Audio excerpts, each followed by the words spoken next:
back, everyone, to another episode of the Born to Innovate podcast. And today I'm joined by a very special guest, Mr. Frederick Dyste. Fred is the founder, creator, and CEO of QFactor, which is changing the project management space. Fred, thanks for joining us. Hey, no problem. Thank you, Sid. Awesome. So, for the listeners who don't know who you are, can you share a little bit about your background and how you got into this business? Sure thing. Story goes back many decades. Actually, 50 years ago, I had an opportunity to start programming computers in the sixth grade. And as most computer programmers know, as soon as you get a computer to say hello world, you're either hooked or you're not, and I was hooked. So I've always been in technology, whether it be hardware or software. I always pursued programming as my business or my profession, but I always ended up in sales, marketing, and operations. And so I've worked for many different companies, Qualcomm being one of the bigger ones that I was there pre and post IPO. I worked for a company that got purchased by Intel. So I've worked for many innovative companies that have been acquired by bigger companies.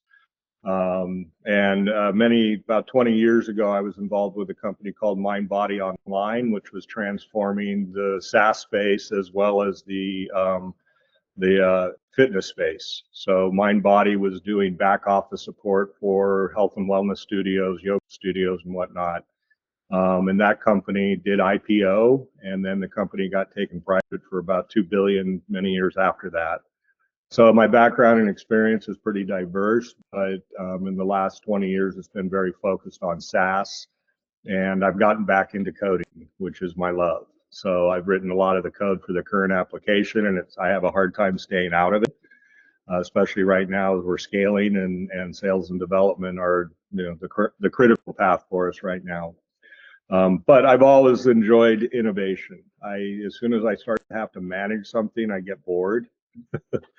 I'm not creating and evolving and developing new features that just delight our clients, then I'm not in my happy space.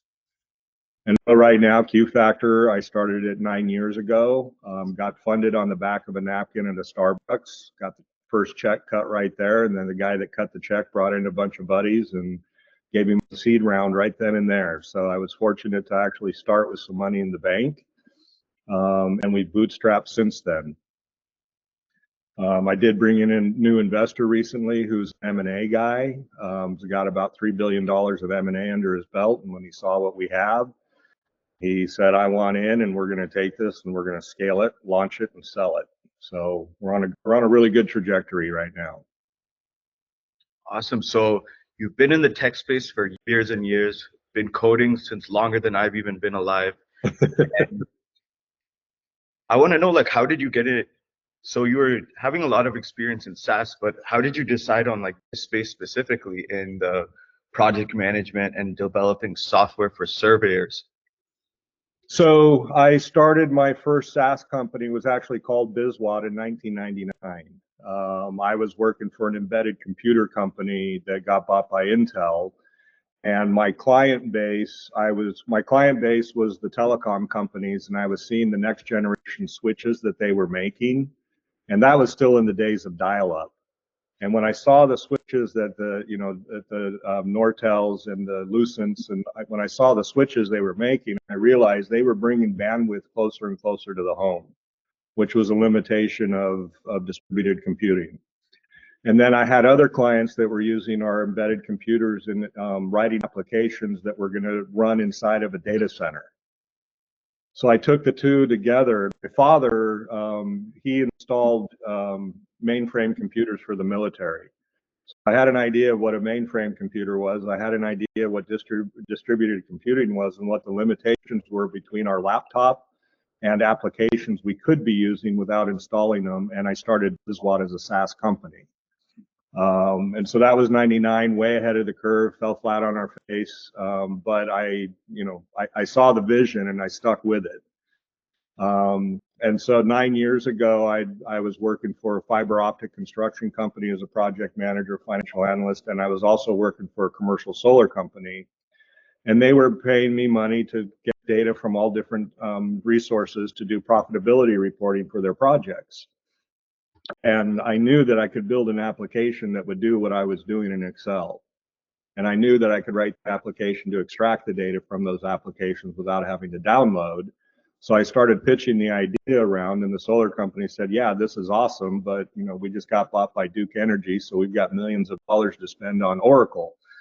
But once I heard that, yeah, this is a really good idea, I went with it, and I just started pursuing and looking for opportunities to leverage code that I already had into what became QFactor for surveyors.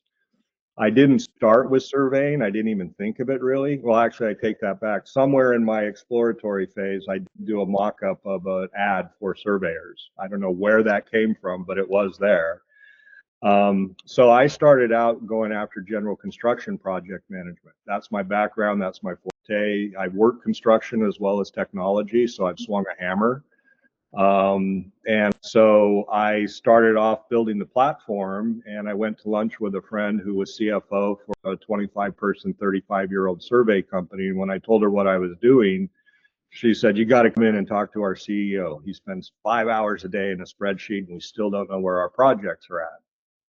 So within a half hour of lunch, I'm meeting with the owner of the survey company in our hometown, and he hired me to do soup to nuts analysis of his business.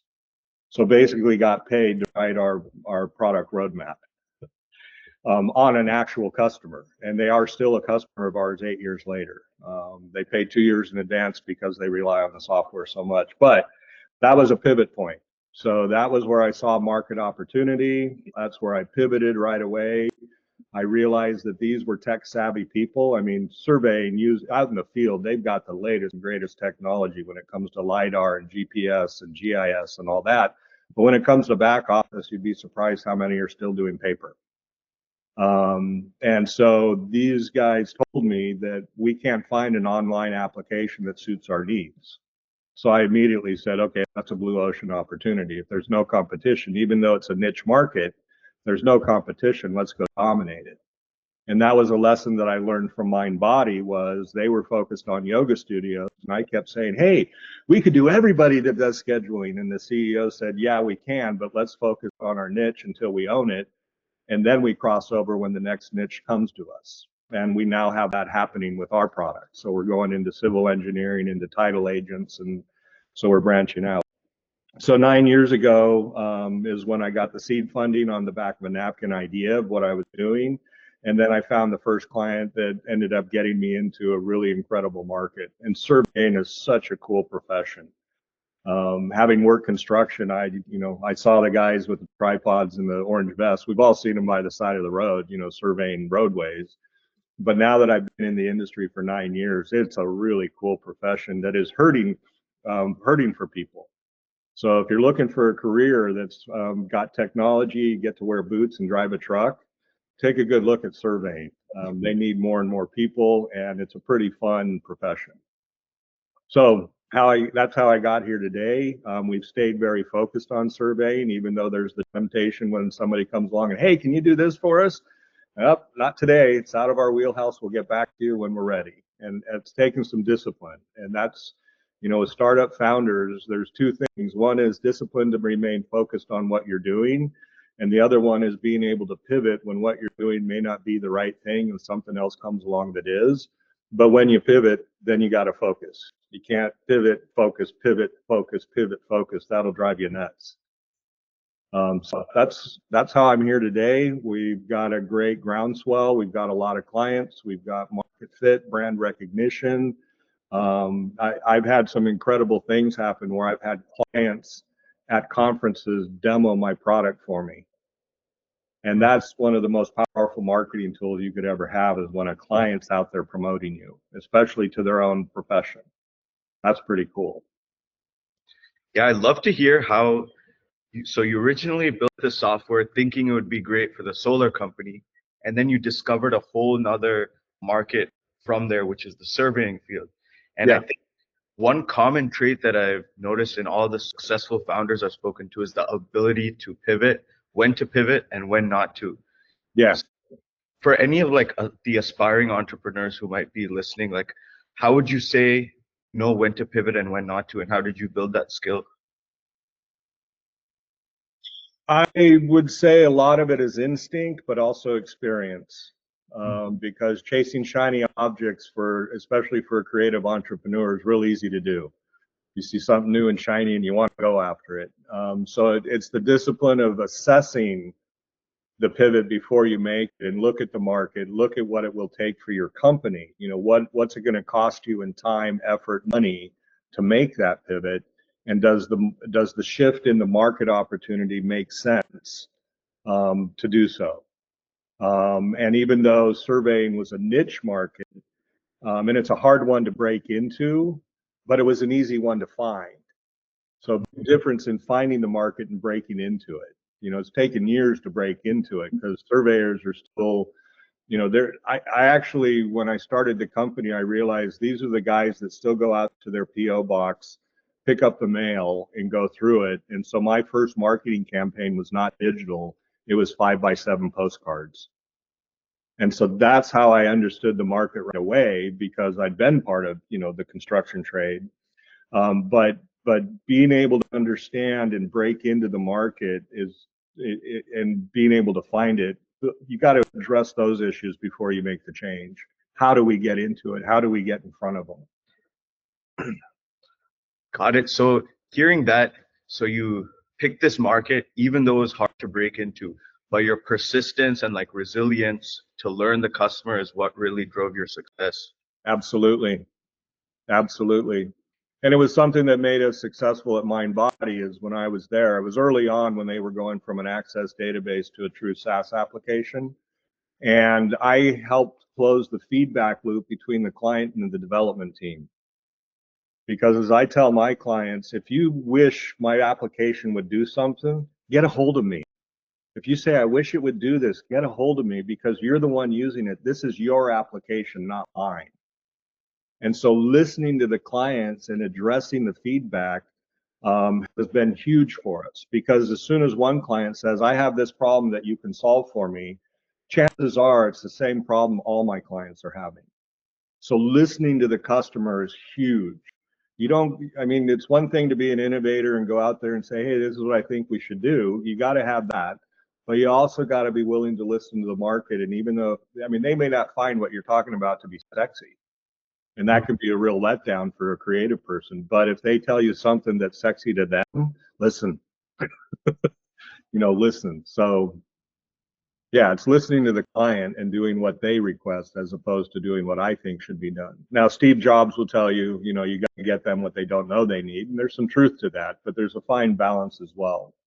So pivoting, I've seen companies that pivot right into the ground.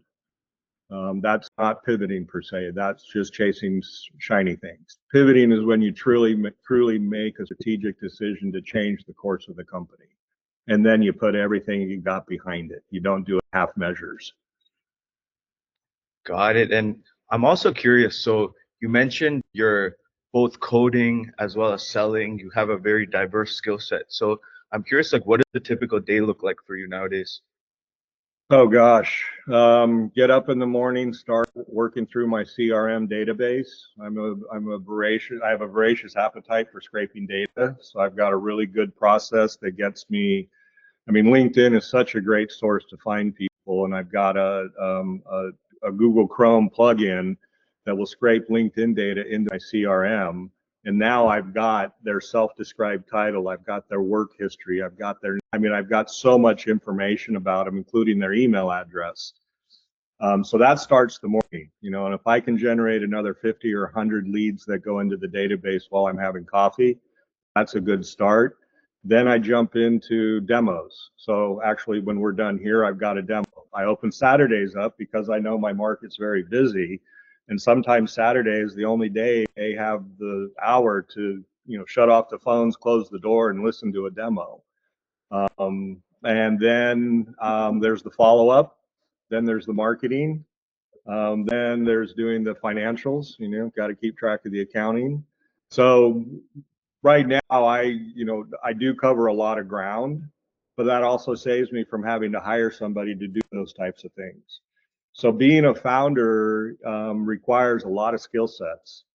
And, you know, I've seen founders, and I've made this mistake in the past. Partnerships are the toughest part of founding. You glob onto somebody who you think can bring something to the table you don't have, when in actuality you may have it, you just aren't confident in it. So, you know, being able to adapt and handle multiple tasks as the CEO are very important as a startup. As soon as you have to hire somebody to offload something, there goes overhead and there goes lack of control. And you don't even, you know, you aren't even sure if that person can do it well or not. Yeah, my days are very, very busy. And then I go to conferences. I go to chapter meetings. So surveying is a licensed profession. So they have state organizations, county organizations. So I go to those and press the flesh, which is something a little different for SaaS. You know, if somebody shows up at your office or at your meetings, that's a little different for a SaaS app. But it's important because these are folks that want to look in your eyes if they're going to do business with you. That's inspiring. And I think what you just described is what's happening a lot of the time in the tech industry nowadays. We're seeing companies like Telegram, for example, $1 billion company with only 40 employees, or Midjourney, a $200 million company with only 20 employees. So they're showing that you can do a lot with a few people. And I think that's why. Absolutely, absolutely. And then adapting integrated tools. So when I set this up, I've got a background that's pretty diverse. And so when I set this up 9 years ago, I had all my applications integrated. So data went in once and showed up everywhere it was needed. And I showed my infrastructure, my technical infrastructure to a venture capitalist. And he looked at me and he goes, "You're kind of changing the paradigm of a startup. Truly a lean company." So one thing I recommend is find books on lean organizations. Learn how to be lean. Once you get money, hiring people is not a solution. And I truly believe, I don't see why Facebook has thousands of engineers to do what they do. I mean, it's not that complex of an application. And so with a really, really good team of core people and good, strong management, I think you can do a lot with a few people. That's inspiring. And so shifting focus a little bit to the industry right now, I think one really interesting point you mentioned was about like chasing shiny objects. And I think right now we both know the big shiny object everyone is chasing is AI. And Yes. since I work in the AI field, I'm interested to know from your perspective, has all these advancements in AI helped or hurt your business, and in what way? Well, as I mentioned earlier, I haven't dabbled into it yet. I'm very familiar with it. I would call myself an AI skeptic. I was a blockchain skeptic, and you know that's got its place in the market, but it wasn't the hottest thing they were making it out to be. AI is a different thing, no question. And as the technology advances, it's going to, you know, definitely improve our lives. And right now, I'm just focused on building features my clients need. For the first time in the last 2 weeks, I had one demo where I said, "How did you find me?" And she said, "Chat GPT." It was like, okay, that's new. And then I did a demo a couple days ago where the guy said, "Are you doing Chat GPT so I can do things in the application using it?" And I said, "No, but I'd like to understand better why you would like to use it." So where I see us using it is we do scheduling for our clients. And scheduling's easy. It's very static. You know, you got a client, they need a job, you got an open date, and you schedule them for that day. But you've also got every day scheduled with teams, with cars, with trucks, with equipment, and it starts to get very complicated. And you get 3 days of rain, and now you're rescheduling. And it's in the rescheduling that everybody has a hard time. There are not applications out there that do a really good job rescheduling, especially when it's not just your profession or trade that's affected by those 3 days of rain. So that's where I really see us bringing AI into the forefront. And in a lot of ways, I think AI is just really smart coding. But now with these tools, I don't have to do that smart coding. That's where it saves me time and effort.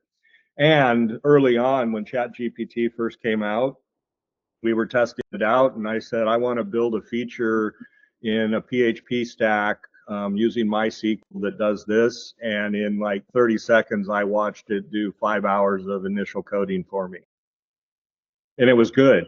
I mean, the initial coding was good. It wasn't what I needed for the complete app, obviously, because I have to integrate it with everything else, but it saved me 5 hours of that initial coding and got me up and running. So I see a big benefit on the development side of things. And then I see where we're going to have great benefit on the consumer or the customer side of things.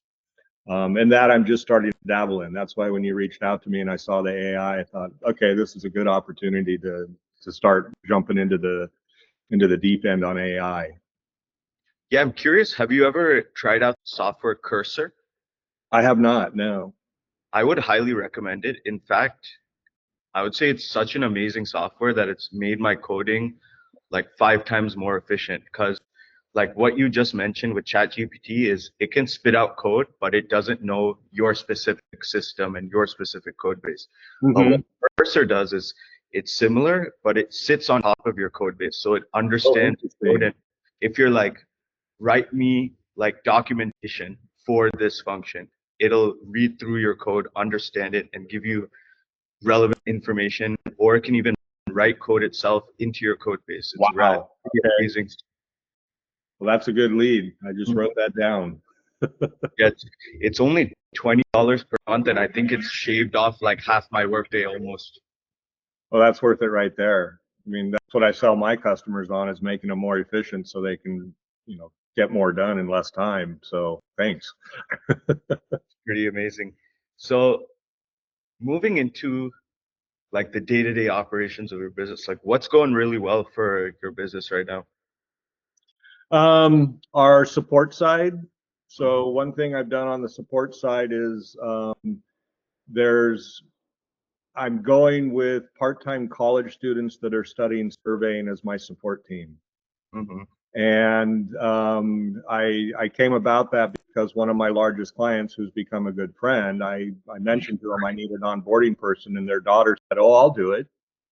And so then when I tapped into what she's doing, she's studying surveying. She's worked for her family survey company, and there's an organization called the Young Surveyors Network. And I'm paralleling what we did at MindBody. So MindBody was built at Cal Poly San Luis Obispo, and we leveraged off the fact there were a lot of college students who were pre-qualified, right? They made it into a really nice university. They're pre-qualified. They need part-time work. So I'm taking that same idea, but I'm adding the component of them studying surveying. And that way I've got somebody studying surveying who knows technology, working with a client who knows surveying but doesn't understand technology. And there's what we call a mentor up, mentor down opportunity there, where the surveyor can mentor the studying surveyor on surveying, and the tech savvy college student can mentor the surveyor on technology. And my big goal there is the day that we can announce one of our employees was hired by one of our clients. As I mentioned earlier, the industry is hurting for new people. So anywhere we can bring new surveyors into the industry is valuable. The other place is on our dev side. So I've got a couple local dev people, but we're expanding our team through Upwork. I get pitched by Indian companies. I get pitched by Ukrainian companies. I get pitched by a lot of companies offshoring, but I'm not quite comfortable working with a company per se. But what I found is through Upwork, I can find real quality independent people who I can merge into my team very easily. And so like right now, one of my star coders is in Da Nang, Vietnam. The guy is awesome. He's a full stack developer, and he doesn't cost me what the US cost me, and he's getting paid enough to live well in Da Nang. So that's what big success right there is scaling our team, but doing it person by person without fully outsourcing it. And then on the support side, we've got to have post-sale support. And so those two areas are where we need to have our success. Is one, once you get a client, you got to keep them. Churn is a killer. So making sure that we have that post-sale support, in excellent condition and running very well is huge. And by hiring people who are studying surveying, they understand right away the dynamics of the market. I like to hear that. So it sounds like the best thing that's going on right now is you're building up the people around you, and in turn, you're benefiting as well because you're helping those around you grow as well in their skill sets. Yes. I Yes. think that's really powerful. That's something a lot of people can learn.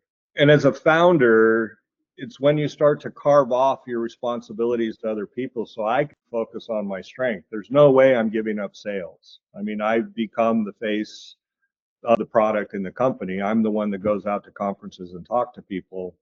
So that's the last thing I will ever give up, but I've got to give up other things so I can focus on the sales.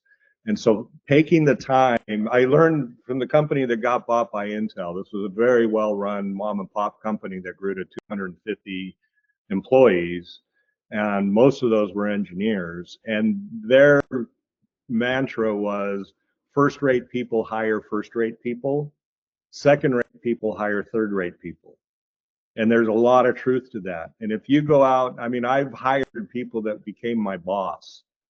And a lot of people would take that as a threat, but I look at that as building up the team. If I bring somebody in who's really strong and really good at what they do, it builds up the team and we're all successful. So make sure, and the other policy this company had was they didn't hire somebody just to fill a role.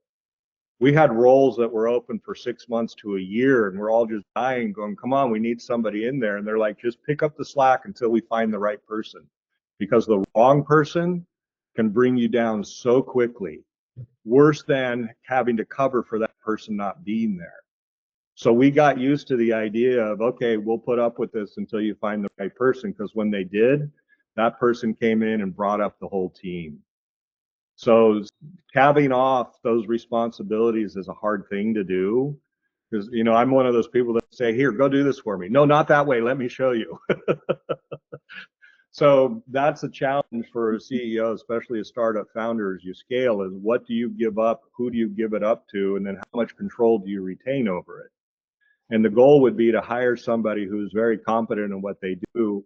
And I went to a military academy and we had to learn all these quotes from famous generals. Mm-hmm. And one I think was from Patton. And he said, don't tell your people how to do things. Tell them what you want done and let them surprise you with their ingenuity. Because if you hired them for the right reasons, then you should be able to trust them to go do the job to the best of their abilities, not yours. And that's a real important thing when you're scaling.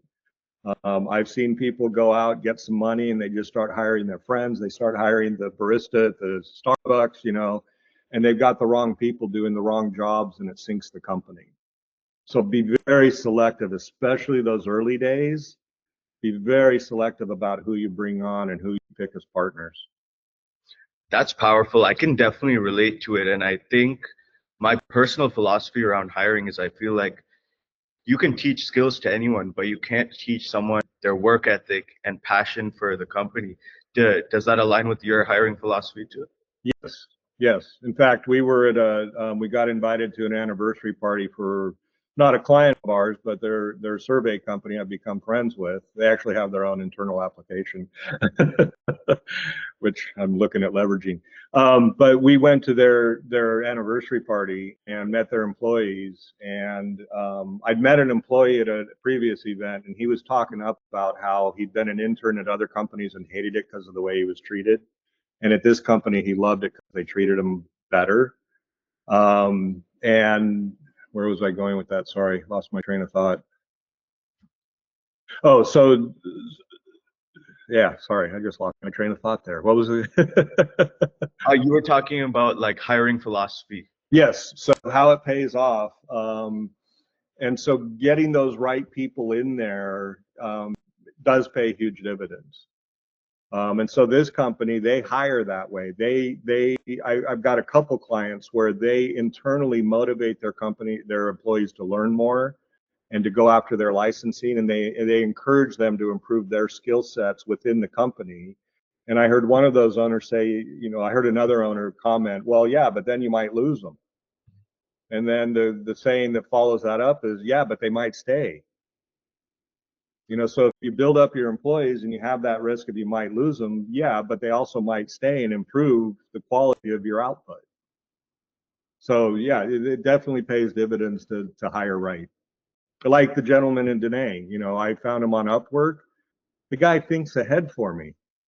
He's not just there to just work. It's initiative. It's innovation. Oh, so this is back to the point of the HR person who does the hiring for the survey company. She said, we'll take aptitude and perseverance and willingness to do anything over a stellar resume.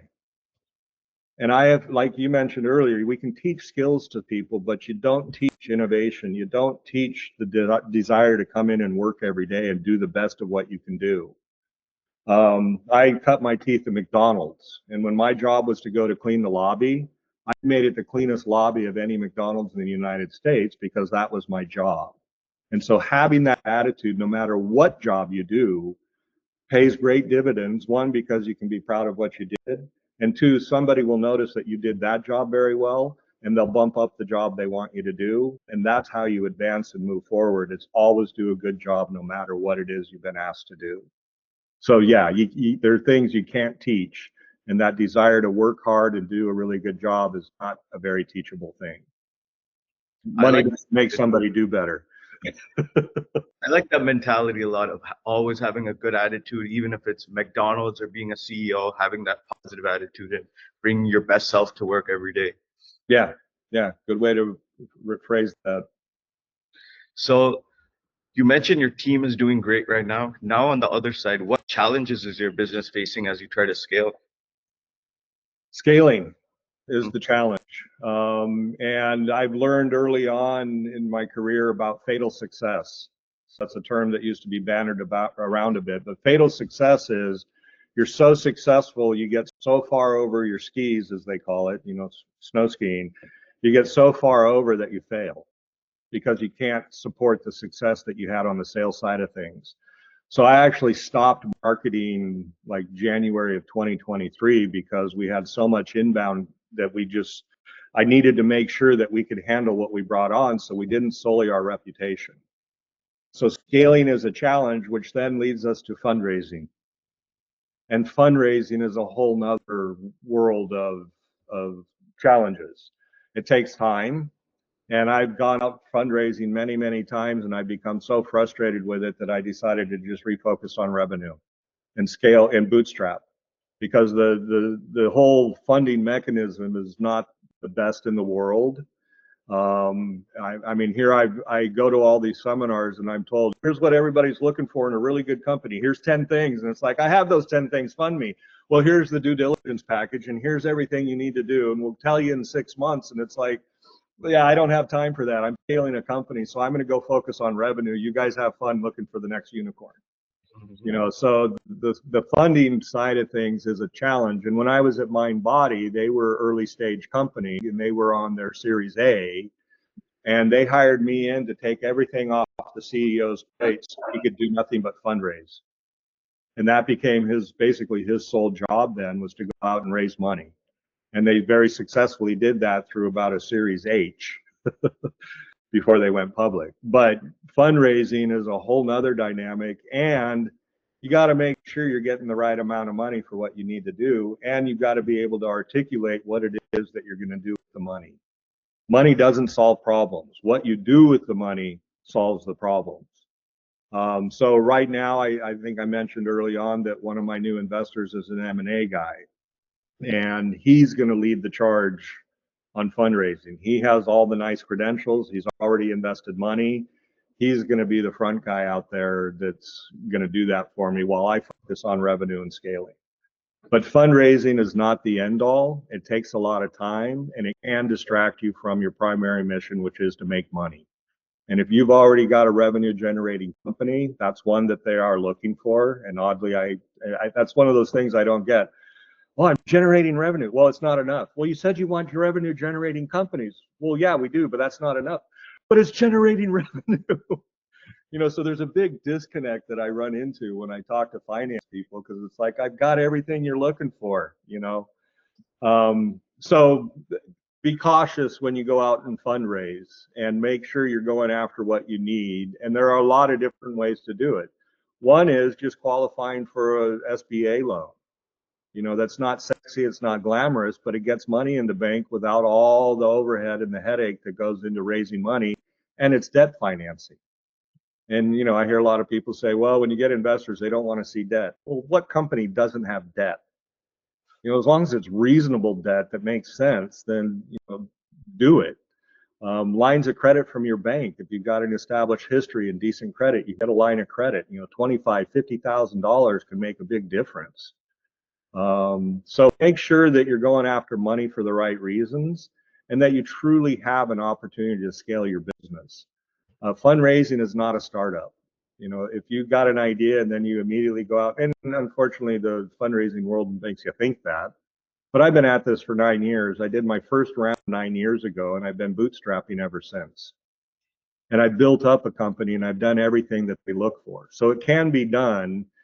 And when I read a lot of things online about the fundraising environment, I'm reading more and more and more about just bootstrap. Because if you bootstrap, then you're growing a real company without giving up equity, and you maintain control. And that's the other thing about raising money is one of the things the founders at MindBody did was they always maintained 51% control of the company. And as soon as you give up that 51% control, your investors run the company, not you. So there's a couple, fundraising is the big one right now. And we're in such a situation to scale, I've got to go raise money to do it. I'm tired of bootstrapping. It gets tiresome after a while. Other than just running the business, which I enjoy doing, but wanting to scale it, that's where the challenge comes in, is the fundraising. I really resonate with what you said about revenue over fundraising, because I've noticed a lot of aspiring entrepreneurs in the tech space, they're aiming for fundraising as the end goal without realizing that if they just got the revenue first, then they would be able to get even better fundraising. Exactly. And you're going to put effort into something, then prove that you can make money. Mm-hmm. Don't prove you can raise money, prove you can make money, then you will raise money. So thank you. That's where I always end up. I'll go out to look for $250,000, and then when that turns into, putting half my time into getting $250,000, it's like, well, what does that take for me to get that in revenue? To get recurring income. So the other thing is build your business on recurring income. It's really nice at the first of the month when I get those emails about you have money. So you can spend the time chasing money that's going to cost you equity, or you can go spend the time chasing the money that you built the machine for. And that's the cheap money, so to speak. You've already spent the money to earn that money. Go get it. Yeah, and that's why SaaS is one of the best business models, in my opinion. Especially B2B SaaS. Mm-hmm. And then on top of that is, since our economic situation is challenging at the moment, I'm in a recession-resistant market, which is another good place to be. So B2B SaaS with monthly recurring revenue in a recession-resistant market, throw me your money. For any investors out there watching this. So you mentioned scaling is one of the biggest challenges. So as you scale, what metrics specifically are you trying to improve? Got to watch the churn rate. Mm-hmm. Scaling with churn and scaling the churn is not a good business model. So making sure that you're mitigating any kind of churn and putting resources into doing so. So I've read a lot more about the difference between your sales team and your customer service team. And I'm seeing more and more where those two have to really work more hand in hand, because one is selling the future of what you can do. The other one is supporting what the future said you could do. So making sure that your customer support team is strong, doing what is needed, and then the feedback loop to development of if we have problems with the software, we need more features. And on the more feature side thing, there's feature creep. One of the things I learned early on was, does the new feature get us more customers or more money?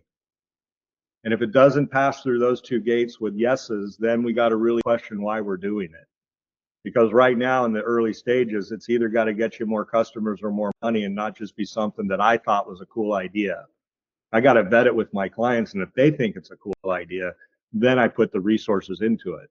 Because early on, you have very limited resources. You can't build everything. You got to be selective about what you build. Yeah, and that comes back to what you were mentioning earlier with the focus mindset, not chasing after shiny objects. Mm-hmm.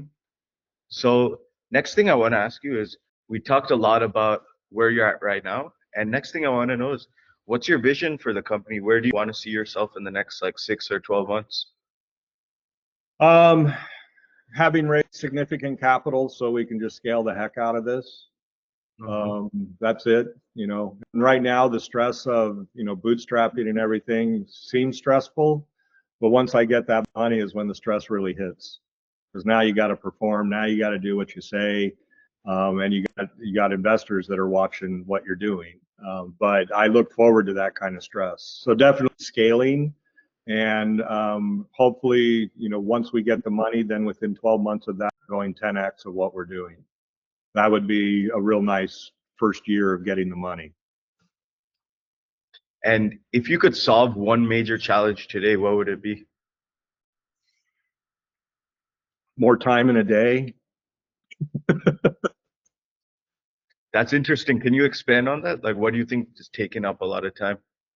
Well, as I mentioned earlier, I'm wearing a lot of hats in the company, and I get to the end of the day and I need to spend time with my girlfriend. We need to go out to dinner. We need to go, you got to have a life still. Mm. Startup is, if you're single and young, focus everything you got on the business, and then you can get to the part where you have a wife and a house and all that. But once you get to where you have that, you got to maintain that as well. So being able to maintain a healthy personal life along with the startup life is highly, highly important. And so more time in the days, there's times when I get to the end of the day and not everything's done. But I gotta step away and take that mental health break and do things with the people that mean things to me in my life, other than the people I work with. But that's where the more time comes in. 10, 12-hour day, which you can only do so many of, but there's still more to get done. And so that's where learning the quadrant, the four quadrants of, is it urgent and important, and focusing on everything that goes into that urgent and important quadrant and letting the rest go. It's letting things go is a challenge.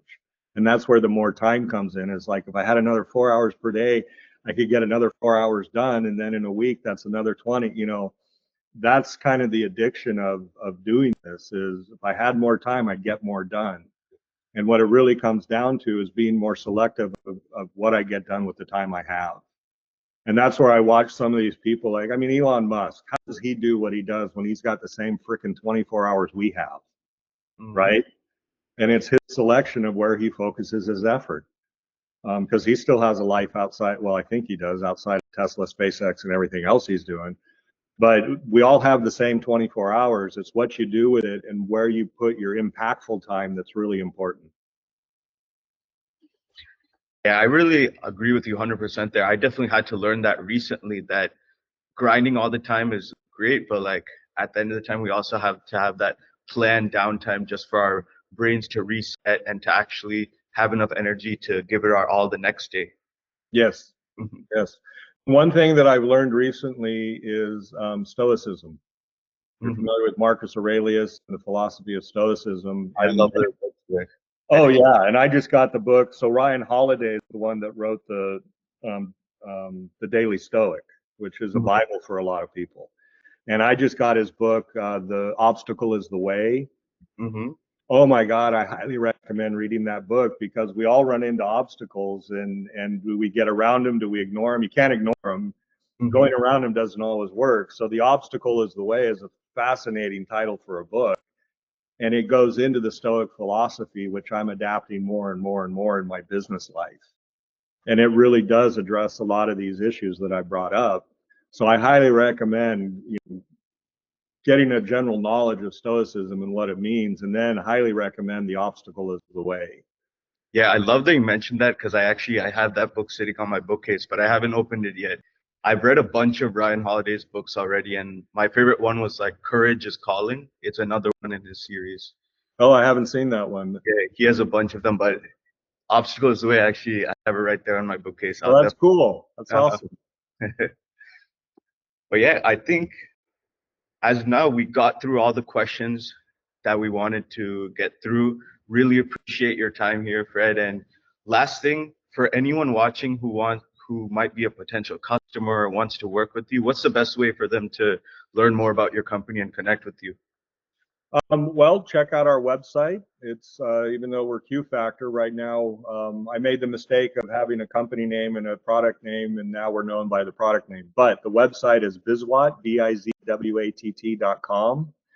And then you can find me on LinkedIn. There's 2 Fred Dystes in the whole world. The other one I don't think is on LinkedIn, so you'll find me pretty easily. And then just reach out to me in that way. Yeah, so everyone listening, check out bizwatt.com, and I'll put the links to both your LinkedIn and the website in the description of the podcast. Perfect. And then you might want to hashtag Ryan Holiday, since we're plugging him at the end here. But yeah, thanks a bunch, Fred. It was an awesome Sid. conversation. I learned a ton. Excellent. Well, thank you for asking me. I enjoyed it. And I look forward to talking to you some more in the future. All right, that's a wrap.